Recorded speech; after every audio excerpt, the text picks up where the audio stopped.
nossa vida diante de Deus em oração. Senhor, nosso Deus e nosso Pai, nós te glorificamos. Tu és o Senhor da nossa vida, Senhor da nossa história. Mais uma vez nós queremos nessa noite bendizer, adorar o teu nome. Nós entramos na tua presença com a consciência de que não merecemos nada de ti, mas o Senhor decidiu, com a sua graça, com o seu amor revelado no Evangelho, nos dar nova vida. E nós te somos gratos, eternamente gratos nós somos por causa de Cristo Jesus. Clamamos a presença do Espírito Santo de Deus, que é capaz de, ó Deus, dividir a nossa medula, Pai, de alcançar o profundo da nossa alma. Ó Pai, visita-nos com o teu Santo Espírito, sonda o nosso coração, purifica a nossa vida, aceita o nosso louvor. Tu és bom, tu és maravilhoso, tu és digno de todo louvor. Amém, amém. Vamos declarar a bondade de Deus.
cuidado para conosco. Por isso é digno de receber toda a honra, toda a glória, todo o louvor.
Tudo pode passar.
você na cruz do Calvário é a prova do grande amor do Pai por você. A Bíblia diz que Deus envia o seu Filho para nos resgatar, para nos dar vida eterna. E foi o ato de entrega de Jesus que garantiu a minha e a sua eternidade com Deus o Pai. O selo do Espírito Santo selando a nossa vida, selando a obra de Cristo e agora nos conduzindo a viver pela fé.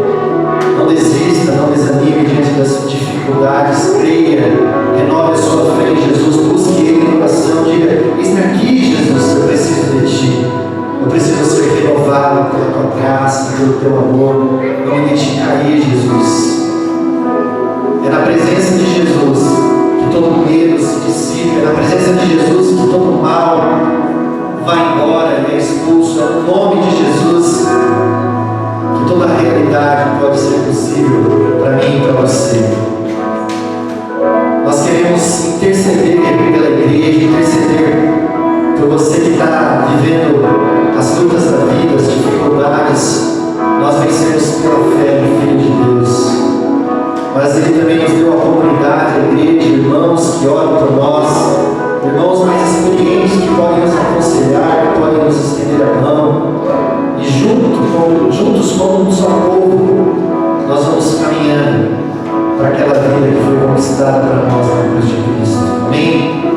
Se você tem algo a colocar diante de Deus em oração, se você quer descansar na sua vida, se você tem um pedido que vai aí no seu coração, faça isso nesse momento, confie a sua vida a Jesus. Nós queremos orar por você. Se você quiser se colocar em pé, nós vamos interceder por você nesse momento.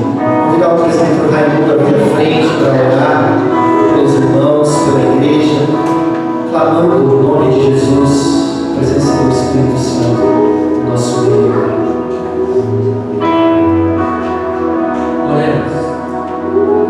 Querido Deus e Pai, nós te louvamos neste momento, agradecidos pelo sacrifício vivo e eficaz de Cristo lá na cruz do Calvário, por este ato de obediência de Cristo. Graças a isso estamos aqui esta noite. Estamos aqui para render graças, para glorificar o Teu santo nome, ó Deus, e reconhecer também a nossa pequenez, a nossa incapacidade de adorar, ó Deus, se não fosse por Cristo Jesus. Também clamamos a Cristo Jesus, ó Deus, por cada um de nós aqui neste momento, porque com certeza muitos aqui de nós enfrentam dificuldades, momentos de tribulação, de ansiedade, passando por problemas de enfermidades, ó Deus, também. Enfim, o Senhor é um Deus que conhece todas as coisas. Verdade. É um Deus que realmente faz muito mais daquilo que pensamos ou pedimos, ó Deus. Por isso é que estamos aqui realmente humilhados diante da Tua santa presença, ó Deus. Senhor amado, abençoa cada um de nós. Derrama das Suas mais ricas bênçãos na vida de cada um de nós. E que o Espírito Santo, aquele que realmente é o consolador das nossas almas, realmente nos abrace e nos dê a tranquilidade que tanto precisamos, ó Deus. Que possamos realmente, em meio às tempestades da nossa vida, estar calmos, tranquilos e realmente saber que nós temos um Deus que é tudo na nossa vida. Amém. Por isso é em nome de Cristo que nós oramos confiados e agradecidos. Amém. Amém. A igreja pode sentar. Nós vamos ensinar uma canção, cantaremos pela primeira vez. Ela fala dessa realidade, da grandeza de Deus, do nosso Salvador Jesus, e é na presença dele todo mal vai se dissipando. O poder desse Deus é incomparável, não há nada, ninguém igual a ele. Essa canção abençoe a sua vida, que você faça dela a sua oração. Indescritível Deus, amigo Salvador, Deus Jesus.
Queridos, eu quero convidá-los para que a gente possa, a partir de hoje, pensar a respeito das nossas emoções e entregar as nossas emoções nas mãos de Deus. Minhas emoções nas mãos de Deus.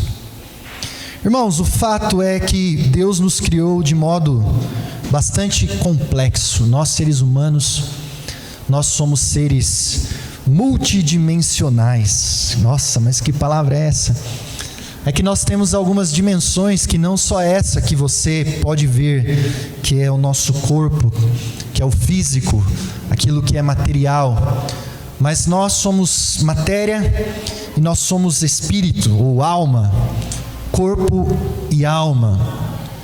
Nós somos bastante complexos nesse sentido, porque além deste físico, dentro dessa questão da matéria e do físico, nós temos a nossa mente, composta pelo nosso cérebro, que trabalha, e na nossa mente nós temos a nossa razão e nós temos a nossa emoção. Muitas vezes nós costumamos dizer assim que algumas pessoas são muito racionais, são sempre racionais, e outras pessoas são muito emocionais, estão sempre se deixando levar pelas suas emoções. E o fato é que isso se dá um pouco na nossa mente, dentro desse aspecto físico, mas isso também está entrelaçado com a nossa alma, porque o ser humano é esta realidade complexa. É difícil ficar dividindo o homem. Na verdade, nós muitas vezes o estudamos a partir de perspectivas diferentes para tentar perceber o homem, mas o homem é esta realidade unificada, corpo e alma. O nosso corpo não está destinado à destruição. O nosso corpo, como a teologia cristã diz, está destinado à redenção, Nós ressuscitaremos, os nossos corpos irão ressuscitar, serão transformados. Continuaremos sendo seres humanos, com matéria. Ao contrário do que dizem os espíritas e outras tradições, a matéria não é essencialmente má. O que nos torna mal é a queda, é o pecado, que corrompeu o ser humano por completo. Afetou-nos completamente, as nossas emoções, afetou a nossa razão, afetou o nosso corpo, afetou a nossa alma. E agora em Cristo nós estamos sendo restaurados. Mas nós somos essa complexidade toda, é por isso que o ser humano às vezes é difícil de compreender. Vamos lá, primeiro tópico aí, 1 Tessalonicenses capítulo 5, versículo 23 aí e 24, mas eu não sei se só está o 23 ali, diz assim, que o próprio Deus da paz o santifique como? Que o próprio Deus da paz o santifique inteiramente. E aí ele vai falar da complexidade do ser humano, que todo o espírito, alma e corpo de vocês sejam conservado irrepreensível na vinda de nosso Senhor Jesus Cristo. Então veja que o ser humano por inteiro está destinado à redenção. O homem em todo o seu aspecto, Esse texto do Novo Testamento, ele causa bastante discussão, porque há 2 versículos no Novo Testamento que falam de espírito, alma e corpo. É por isso que muita gente entende que espírito e alma não é a mesma coisa, Mas na nossa tradição, dentro da nossa confissão de fé, nós cremos que espírito e alma é a mesma coisa, que neste caso ele só está enfatizando a integridade do ser humano. Então, o homem é corpo e alma, ou corpo e espírito. Mas o que importa é que todo este ser humano complexo está destinado à vida eterna com Deus. Não só a alma, ou só o espírito, como queira, mas o homem por completo. O homem todo será redimido. Então Cristo nos salva por inteiro e Ele quer nos santificar por inteiro. Ele quer então santificar, Ele quer que vivemos em santificação na prática do corpo, na prática da mente, que envolve razão, que envolve emoção, e na prática do exercício de alimentar a nossa alma. E nós, como cristãos, não negamos então essa nossa dimensão que se conecta com Deus. É por isso que a Bíblia diz: nem só de pão viverá o homem. Ou seja, eu posso comer comida e alimentar o meu corpo, mas eu preciso de um outro alimento, que é espiritual. Eu não posso negar também que eu não precise do alimento para o meu corpo, porque o homem também é corpo, né? Enfim, essa complexidade. Mas em Cristo nós estamos sendo santificados. Deus está nos santificando por inteiro, por completo, inclusive as nossas emoções. Então, as nossas emoções, queridos, elas são parte da nossa vida, da nossa existência. É verdade que algumas pessoas são mais racionais, mas mesmo essas pessoas, elas têm também as suas emoções, porque as emoções, elas estão em nós.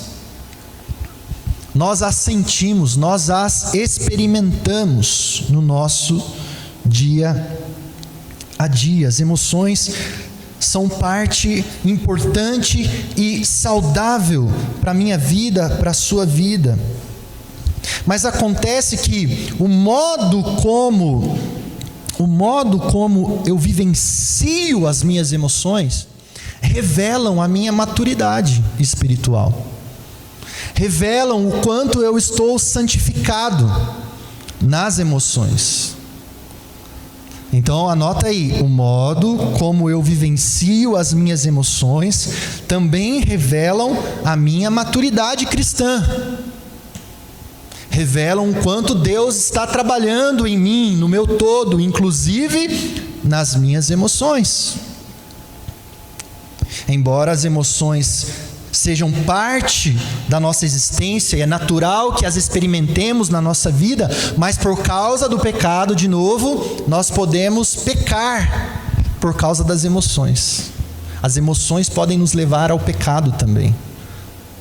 As nossas emoções podem estar manchadas, nós podemos ser pessoas imaturas emocionalmente. Eu estou me autocorrigindo, viu, queridos? Me desculpa, é porque agora eu fico ouvindo o sermão, eu vejo o quanto eu erro assim no português, aí eu estou tentando me corrigir para entrar na minha cabeça.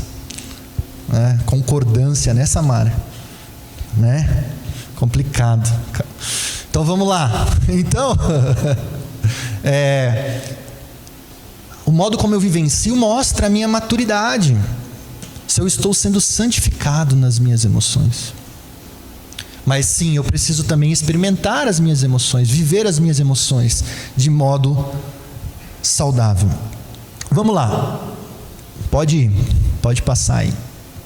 Queridos, muita gente se dedica a perceber o homem, a estudar o homem, né? Alguns se dedicam a estudar o homem na sua questão composição física, né? As doenças do corpo. Os teólogos falam das doenças da alma. Alguns se preocupam com o funcionamento da mente, como é que funciona o pensamento. Enfim, essa complexidade que é o ser humano.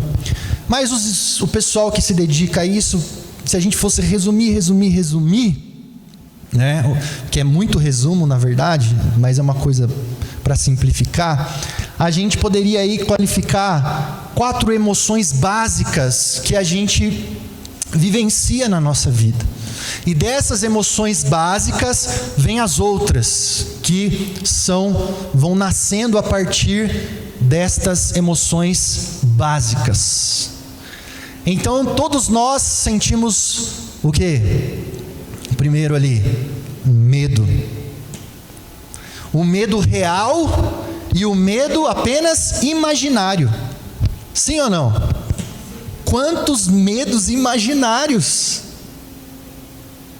que, apesar de serem imaginários, são tão reais quanto os medos reais. Sofremos com medos reais e medos imaginários. E aí, deste medo, vem as outras emoções, né? Pode vir o desespero, a amargura, enfim, percebe? A emoção vai brotando outras emoções. Tá? Mas é natural que eu tenha medo. A gente vai falar aí. Nós também enfrentamos e passamos por tristeza. Então, algumas pessoas, elas são mais racionais, como a gente falou aqui. E essas pessoas parece que elas nunca estão tristes, né? Elas sempre racionalizam o problema e elas têm uma força. Legal isso. Mas mesmo a pessoa mais racional, não quer dizer que ela não tenha tristeza. É óbvio que ela tem tristeza.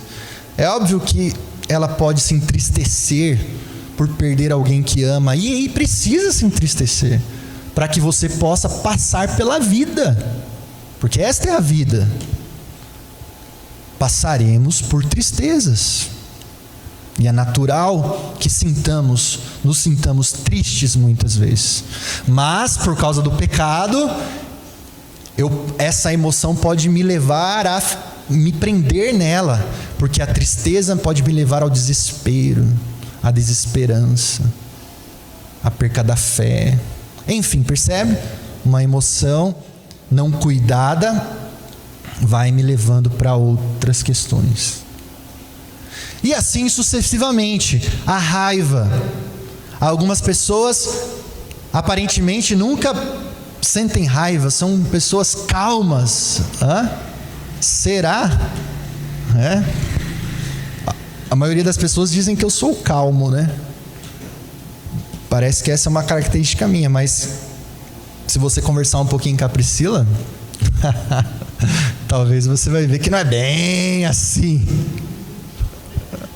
Né? Nós sabemos o que é a raiva. É uma emoção que também podemos senti-la, e nós vamos ver mais para frente que a Bíblia diz que é lícito que eu tenha raiva, ou a ira, né? A ira aqui seria melhor a palavra ira e depois raiva, né? Irai-vos, mas não pequeis. Ou seja, a ira eu posso sentir-me irado, mas irai-vos e não pequeis. Então ele está dizendo, há um limite aí, aonde esta emoção da raiva, da ira, pode me aprisionar. E aí se torna algo ruim. Percebe? E a alegria. Então o resultado do tratamento da nossa fé, da nossa maturidade, é que esses sentimentos nos levem à alegria, porque a alegria é um dom, a alegria é um fruto do Espírito. Mas existe a clareza do que é a alegria cristã mesmo, né? Não é que eu sou um bobo alegre, né? Que eu vou ficar rindo de tudo, não é isso. Mas a maturidade cristã, sim, me leva ao contentamento, à alegria em Deus. E experimentar a alegria também na convicção de quem nós somos e para onde nós estamos indo, qual é o plano de Deus para a nossa vida. Mas percebe aqui, queridos, o meu ponto é que as emoções, elas são parte da nossa vida. Nós precisamos experimentar as emoções para passar pela vida de modo natural e saudável, mas por causa do pecado, as emoções também podem me prender em ciladas e me levar a pecar e pecar e pecar. E o modo como eu vivencio as minhas emoções também revelam a minha maturidade cristã. Se eu estou sendo santificado, se eu estou crescendo no trato com as emoções. Ok? Vamos lá. Então, é o que eu disse. Essas emoções são lícitas e são saudáveis. Nós precisamos experimentá-las, mas precisamos também analisá-las para ver se estamos crescendo, se estamos amadurecendo, se estamos nos tornando a pessoa que Deus quer que sejamos em Cristo Jesus. Bom, hoje a gente vai falar sobre o medo, embora a gente já tenha em outros sermões muitas vezes tratado a respeito disso, mas vamos novamente aí falar desta emoção que nós sentimos isso, e é tão real na nossa vida. Então, você provavelmente já ouviu a palavra fobia, né?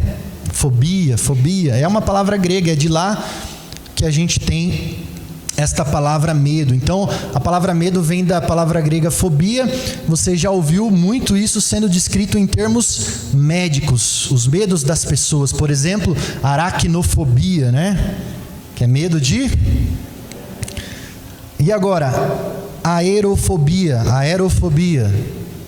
medo de voar, medo de avião, né? Claustrofobia, medo de lugar fechado. Acrofobia, medo de vertigem, de altura.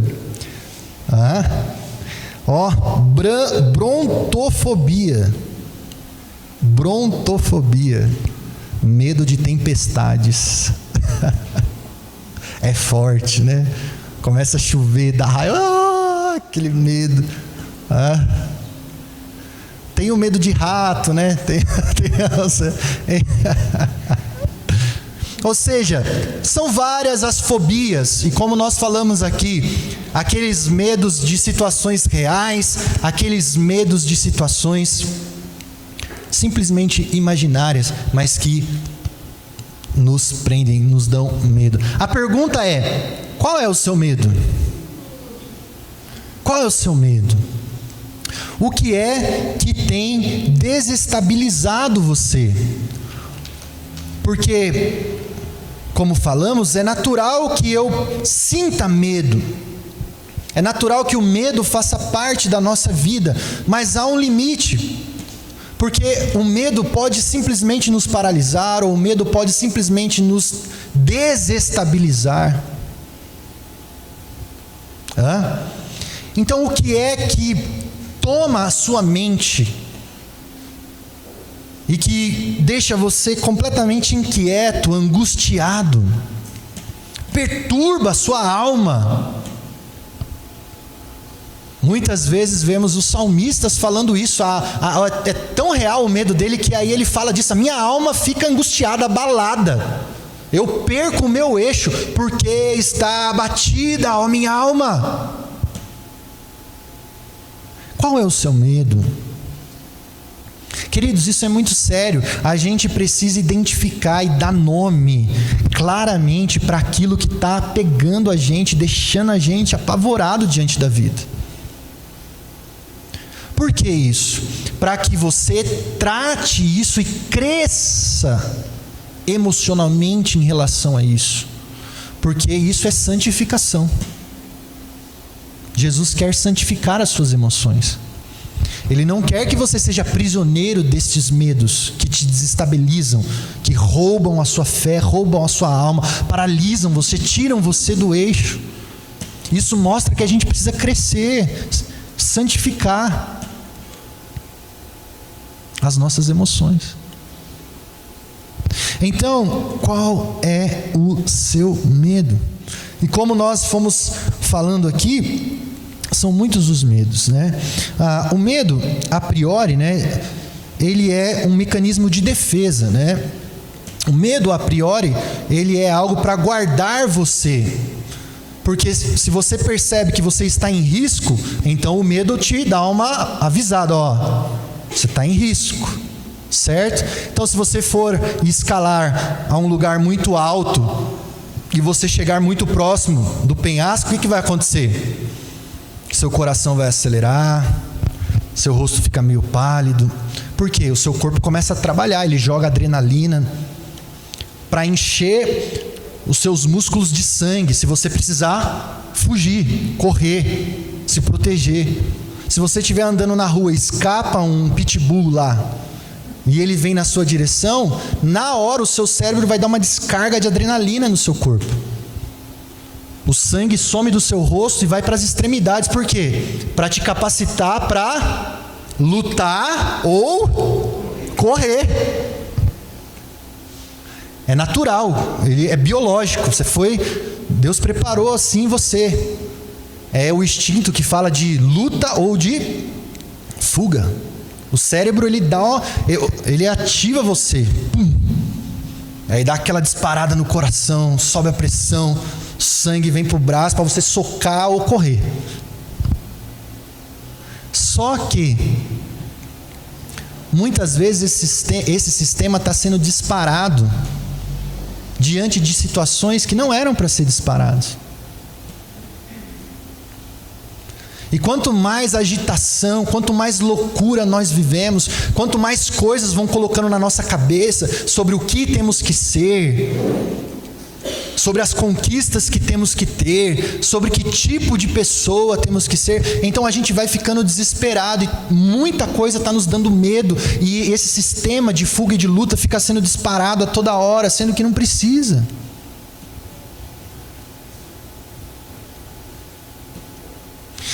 Então é por isso que a gente tem que tomar cuidado para ver o que está despertando em nós essas emoções do medo. E pode sim estar nos levando ao pecado, quando a gente se desespera, quando a gente se paralisa, quando a gente murmura contra Deus, quando a gente fica reclamando. É natural que você tenha medo, que você lamente muitas vezes pelas coisas que te acontecem. Mas nós somos chamados a amadurecer, a ser santificado nas nossas emoções. Aqui estão alguns medos, nós poderíamos falar de muitos, mas aqui estão alguns medos que são bastante comuns. Por exemplo, o medo do futuro. O que vai ser da minha vida? Ou o que vai ser da vida do meu filho? E a gente começa a trabalhar que nem um louco, e a gente se desespera, e a gente atropela para tentar fazer o quê? Garantir o futuro dos nossos filhos. É lícito? É lícito. Mas a gente pode se perder no caminho.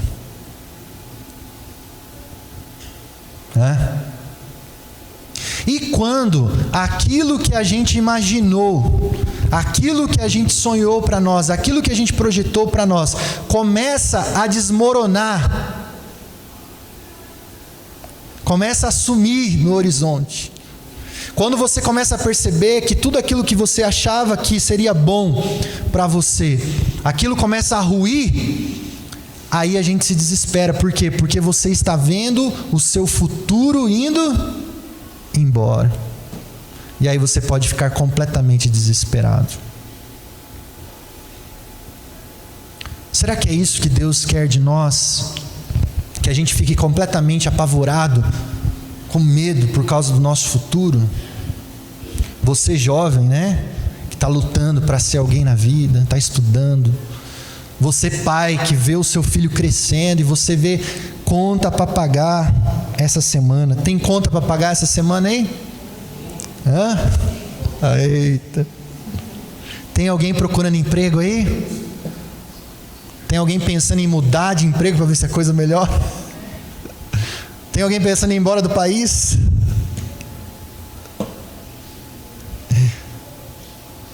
São essas preocupações em relação ao futuro. O que vai ser de nós? O que vai ser de mim? E se algo que eu sonhei e planejei não está dando certo, se isso está sumindo no horizonte, isso pode me dominar. Eu posso ficar simplesmente apavorado. Medo da solidão. Quantas pessoas estão sofrendo por se sentirem sozinhas? Quantas pessoas foram traídas, abandonadas e largadas? E elas sonhavam então em constituir uma família, em ter alguém para compartilhar a vida, e de repente ela foi abandonada. Ou quantas pessoas boas, honestas, que não encontraram alguém para compartilhar a vida? E se nunca aparecer? E se você não se casar? Solteiras meninas, é uma possibilidade? E se o seu cônjuge bater as botas? Ninguém quer isso, tá? Mas é uma possibilidade real para todos nós. Sim ou não? Medo. Dá aquele... Tá louco, pastor? Sai pra lá. Mas é real. Medo do desafio. E se Deus coloca um desafio para você, se Deus quer te levar sim para outro lugar, se Deus abre uma porta nova e diferente, se Deus te chama para fazer algo, e aí você se sente incapaz, impotente. Na Bíblia tem muitos exemplos, né? Moisés sendo chamado por Deus: não, eu não vou, não sei falar. Muitos exemplos nós encontramos na Bíblia. Deus dizendo para Josué: Josué, ser forte e corajoso, porque agora Moisés morreu, você vai assumir a bronca. Realidades novas que temos que passar, o filho que nasceu, desafios. E aí, o curso, concluir o projeto de pesquisa, fazer o mestrado, mudar de área. E aí a gente também pode ficar apavorado.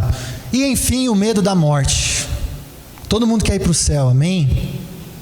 Quem quer morrer? Deixa para depois. Só quando Jesus voltar. Queridos, é sério isso. Nós não falamos isso na igreja, mas o pastor deveria ensinar as pessoas a morrer. Sim ou não? Isso é papel do pastor. Ensinar as pessoas a morrer. Porque a morte é inevitável. E que nós precisamos de esperança na hora da morte. Nem sempre é cura. Isso eu aprendi porque eu fiz capelania no seminário. No último ano você tem que escolher uma área social para fazer capelania, ou com crianças, órfãos, ou com idosos, ou no hospital, na Unicamp. E eu escolhi fazer lá no hospital, e foi uma experiência marcante, maravilhosa, de poder entrar nos leitos, visitar as pessoas e conhecer casos dramáticos, porque a área que a gente visitava era a área só de casos assim, né, do Brasil inteiro, que não tinha solução, então eles mandavam para lá. Então a gente ouvia muitas histórias, e num dos cursos que eu aprendi foi isso aqui: nem sempre as pessoas precisam da cura, mas elas precisam da esperança. E esse era o nosso papel: levar a esperança para aquelas pessoas que muitas delas estavam partindo, dizendo adeus para os seus familiares, e elas precisavam morrer em paz. E o Evangelho dá uma resposta para a morte, amém? A palavra de Deus em Cristo Jesus dá uma resposta para a morte. Cristo venceu a morte. Ainda que morras, segundo o Evangelho, ainda que morras, viverás. Ainda que morras, viverás. Nós precisamos crer nisso. É base da fé cristã. Sabemos que passaremos pela morte, mas ainda que morramos, nós viveremos. A morte não tem a última palavra sobre aquele que crê no Filho de Deus, o que venceu a morte. Glória a Deus. Você tem que ter essa convicção, querido. Isso é palavra de Deus. Você vive por isso. Então, quando a morte vier olhar nos seus olhos, você vai morrer com esperança e com fé em Cristo Jesus. Amém. Vamos embora para casa então. Vamos lá. Agora eu queria dar para você princípios bíblicos aí, pelo menos 2, para você enfrentar os seus medos com fé. O Evangelho de Mateus, capítulo 10, versículo 29 e 30. Vamos ler juntos aí? Leiamos. Não se vendem 2 pardais por uma moedinha? Contudo, nenhum deles cai no chão sem o consentimento do Pai de vocês. Até os cabelos da cabeça de vocês estão todos contados. Então, para que eu possa tratar a minha emoção, lidar com a minha emoção, santificar a minha emoção, em relação ao medo, eu preciso aprender a confiar na soberania de Deus. Quando algo acontece que me rouba o futuro, que me deixa solitário, ou que parece que eu estou indo embora, eu preciso me lembrar que existe um Deus que é Criador de todas as coisas, Senhor da história e do universo, e Ele é soberano sobre todas as coisas. Olha o que esse texto está dizendo aqui. Se eu trouxesse 2 pardais aqui, queridos, 2 pardalzinhos que eu peguei lá no meu terreno, fiz uma arapucazinha lá, peguei 2 pardalzinhos e vendesse para você, Fábio. Ô Fábio, compra aqui o pardal. Quanto você dá no pardal? Quanto você daria nesse pardal, Zezinho? Quanto vale o pardalzinho em dinheiro? Não está valendo muito não, né? Se fosse um cachorrinho, né? E fala uma raça aí, um bulldog inglês, né? Valeria uns 6 mil reais. Mas o pardalzinho ninguém está pagando muito por ele não.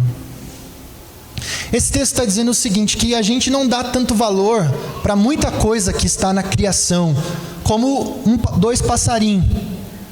Mas mesmo esse passarinho, que você não dá tanto valor, que você não pagaria um bom dinheiro por ele, existe um Deus, né, que cuida deles.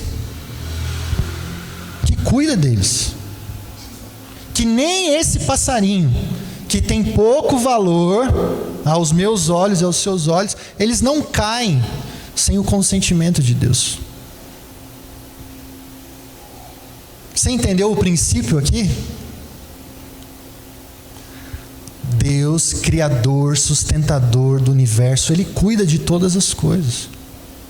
Ah, mas coisas ruins acontecem, acontecem, porque nós sabemos o que a teologia fala sobre isso, vivemos num mundo caído, vamos para a redenção, mas Deus não perdeu as rédeas da história, não perdeu o governo sobre a sua criação, jamais.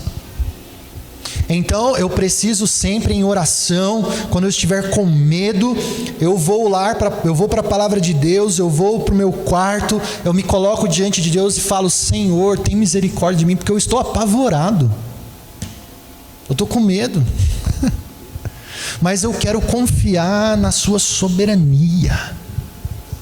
O Senhor cuida de coisas pequeninas, que ninguém dá valor, o Senhor cuida. Eu sei que o Senhor cuida. O Senhor é soberano. Eu entrego nas tuas mãos o futuro dos meus filhos. Irmãos, faça isso em nome de Jesus. Comece a colocar o futuro dos seus filhos na mão de Deus. Se você não consegue fazer tudo pelo seu filho, e nem sempre você tem que fazer tudo pelo seu filho, mas saiba que Deus cuida do seu filho, querido.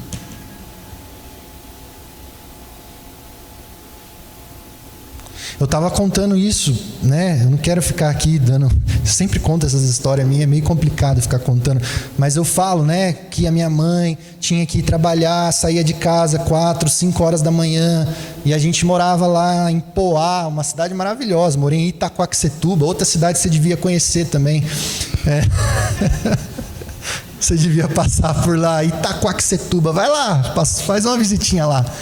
E eu tinha 7 para 8 anos de idade. Minha mãe tinha que sair 5 horas da manhã para trabalhar. A minha irmã, Elemárcia, saía 5 horas da manhã para trabalhar. Meu irmão, de 15 anos, saía para trabalhar. E ficava eu e a Keila, 7 e 8 anos. Você acha que minha mãe queria fazer isso? Lógico que não. Mas era isso ou nada. Era isso ou não tinha comida na mesa. Itaquaquecetuba, querido. A gente saía e ia para a escola. Eu, a minha irmã, juntava os coleguinhas da rua e a gente ia andando para a escola. Ia a pé para a escola e voltava. Estou falando de Itaquaquecetuba. Estou falando de 1989. O André está dando risada porque ele sabe o que é isso, esse miserável. Ele morou lá. Você acha que minha mãe queria isso?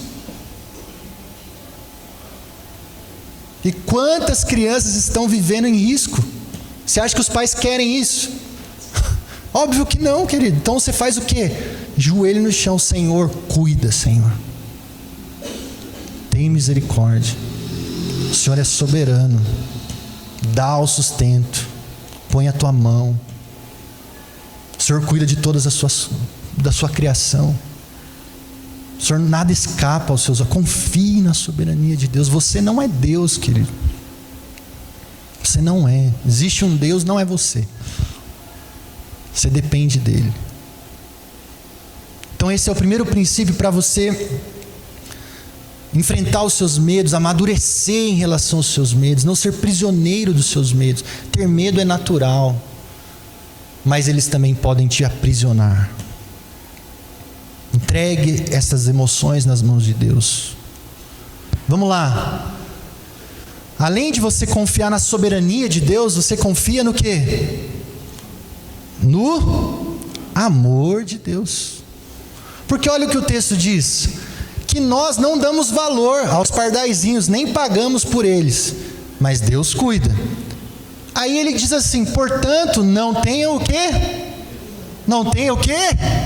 Medo. Por quê?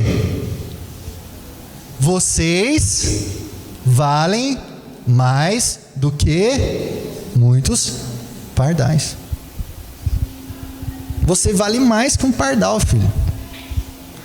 Então, existe uma escala de valores.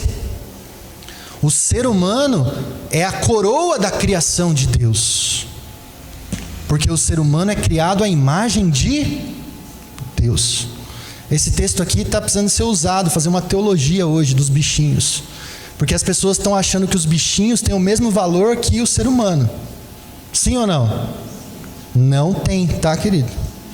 Eu sei que os amantes de bichinho agora já ficou preocupados, né? Você pode gostar do seu bichinho, sim, cuidar do seu bichinho. Deus cuida dos bichinhos, mas os bichinhos valem menos.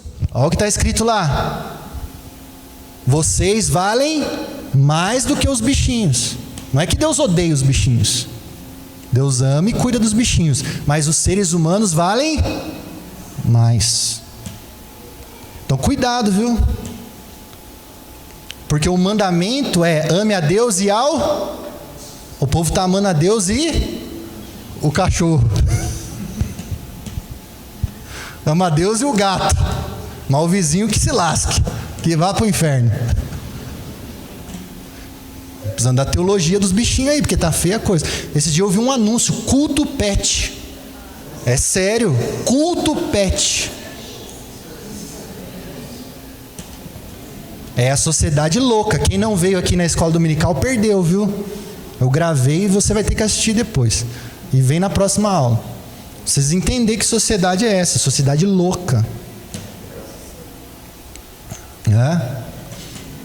Perdeu a noção de hierarquia de valor. O ser humano vale mais. E aí o que Deus está dizendo? Vocês valem mais. Se eu cuido do pardal, filho, eu não vou cuidar do seu, filho da mãe, filho de Deus. Eu vou cuidar de você. Você vale mais para mim. Eu amo você. Eu te amo. Eu amo você. Ele nos ama em Cristo. Se Ele cuida dos animaizinhos, Ele não vai cuidar de você, que vale mais, que tem mais valor. Ele ama você. Então, nós somos chamados a confiar no amor de Deus. Queridos, quando a gente confia, entende o valor que nós recebemos da parte de Deus por causa de Cristo Jesus, então há uma sensação de segurança no nosso coração. Que nós sabemos que Deus nos ama. Se Ele nos ama, então nós estamos seguros. Por que é que o seu filho, quando ele tem medo, ele te chama? Por quê? Porque ele confia, ele sabe que você ama ele. Então quando você chega, ele tranquiliza. Então se você confia no amor de Deus, se você relembra o amor de Deus, se você sabe que você tem valor por causa da cruz de Cristo, Deus te ama, te amou, decidiu te amar, não porque você merece, mas Ele decidiu te amar, então você descansa.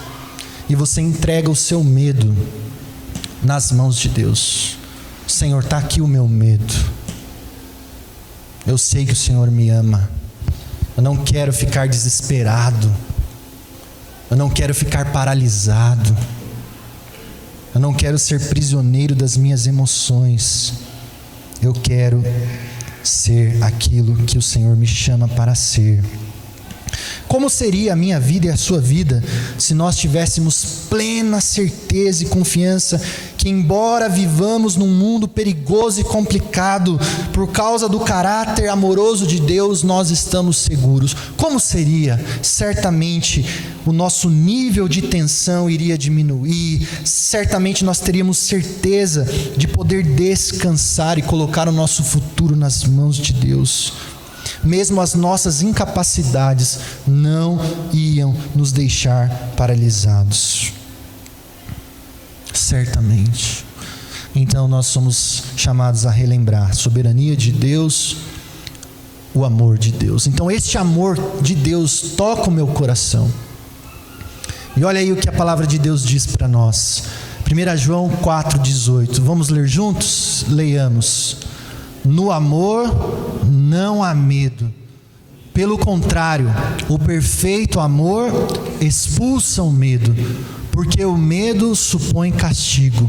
Aquele que tem medo não está aperfeiçoado no amor. Ele está dizendo que, olha, quando o amor de Deus toca o seu coração, você relembra este amor, o medo é expulso.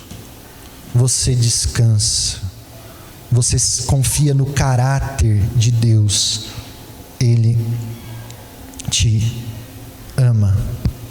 Vamos lá. Por último, queridos, além de confiar na soberania de Deus, além de você descansar no amor de Deus, você tem alguém que caminha com você, que persevera com você, está ao seu lado. Nós não somos órfãos, nem estamos sozinhos. Você tem que confiar na presença do Espírito Santo, se deleitar na presença do Espírito Santo. Olha o que o Evangelho de João diz: eu pedirei ao Pai, e Ele lhe dará a vocês outro conselheiro para estar com vocês para sempre, o Espírito da verdade. O mundo não pode recebê-lo, porque não o vê nem o conhece, mas vocês o conhecem, pois Ele vive com vocês e estará com vocês. Não os deixarei órfãos, eu voltarei para vocês. Qual que era o medo dos discípulos aqui? Jesus estava se despedindo deles e deixando uma missão para eles, um desafio enorme. Eles estavam apavorados, porque agora que eles confiaram em Jesus, aprenderam de Jesus, Jesus está indo embora. Ô Jesus, que isso? Como assim? Mas Jesus diz: mas eu não vou deixar vocês órfãos, eu vou enviar outro da mesma essência, Deus, o Espírito Santo de Deus, a terceira pessoa da Trindade, o Santo Espírito de Deus. Ele estará com vocês, em vocês. Ele habita em nós e Ele caminha conosco, Ele persevera conosco até o dia em que Jesus voltar. Então o Espírito Santo de Deus arde no seu coração e ele lembra você que você é filho, que você é amado, que você tem uma nova identidade. Não se esqueça que o Espírito Santo é o seu conselheiro, ele te ama, ele te santifica, ele está trabalhando na sua vida. Queridos, o mandamento de não temas está sendo repetido muitas vezes na Bíblia. Não temas, não temas, não temas. E este mandamento é repetido muitas vezes na Bíblia, porque Deus nos dá esta promessa, de que Ele é soberano, Ele cuida de nós, de que Ele nos ama, nos amou em Cristo, e de que nós não somos órfãos. O Espírito Santo de Deus nos consola, caminha conosco, é real e nos ajuda nas nossas fraquezas. Amém? Vamos ficar em pé. Nós vamos cantar mais uma vez esta canção, Em Tua Presença, ó Deus.